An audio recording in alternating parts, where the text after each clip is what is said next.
ശബരിമല യുവതി പ്രവേശന കേസിൽ നിർണായക നിരീക്ഷണവുമായി സുപ്രീം കോടതി ഭരണഘടനാ ബെഞ്ച്. ലക്ഷങ്ങൾ വിശ്വസിക്കുന്ന ഒരു ആചാരം തെറ്റാണെന്ന് പറയുക കോടതിക്ക് ബുദ്ധിമുട്ടേറിയ കാര്യമാണ് എന്ന് ചീഫ് ജസ്റ്റിസ് സൂര്യകാന്ത്. യുവതി പ്രവേശനത്തിനെതിരെ സുപ്രീം കോടതിയെ സമീപിച്ചത് വിശ്വാസികൾ അല്ല എന്ന് ജസ്റ്റിസ് BV നാഗരത്നയും വ്യക്തമാക്കുന്നു. അവരുടെ ഹർജി പരിഗണിക്കരുതായിരുന്നുവെന്നും ജസ്റ്റിസ് നാഗരത്ന നിരീക്ഷിച്ചു. ശബരിമല യുവതീ പ്രവേശന വിഷയത്തിൽ തിരുവിതാംകൂർ ദേവസ്വം ബോർഡിനു വേണ്ടി സീനിയർ അഭിഭാഷകൻ അഭിഷേക് മനു സിംഗ്വി സുപ്രീം കോടതിയിൽ വാദം ഉന്നയിക്കുന്നതിനിടെയാണ് ചീഫ് ജസ്റ്റിസിന്റെ ഭാഗത്ത് നിന്ന് സുപ്രധാനമായ നിരീക്ഷണമുണ്ടായത്.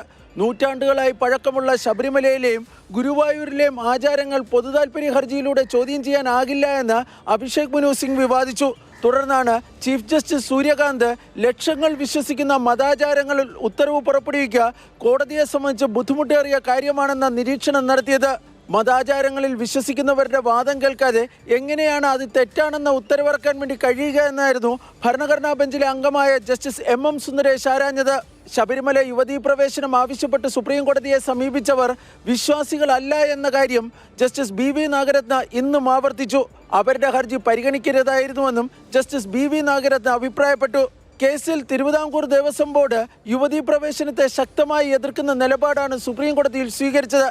രാജ്യത്ത് 1000-ലധികം അയ്യപ്പ ക്ഷേത്രങ്ങളുണ്ട്. എന്നാൽ ശബരിമലയിൽ മാത്രമാണ് യുവതീ പ്രവേശന വിലക്കുള്ളത്.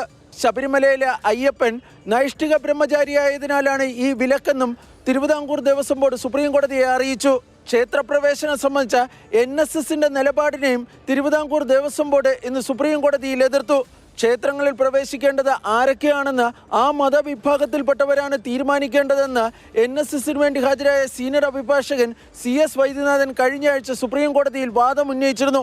എന്നാൽ ഈ നിലപാടിനോട് വിയോജിപ്പുണ്ട് എന്ന് തിരുവിതാംകൂർ ദേവസ്വം ബോർഡ് സുപ്രീം കോടതിയെ അറിയിച്ചു.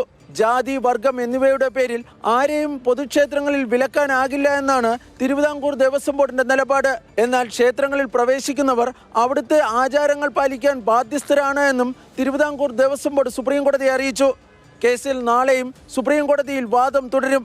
B. ബാലഗോപാൽ, മാതൃഭൂമി ന്യൂസ്, ഡൽഹി.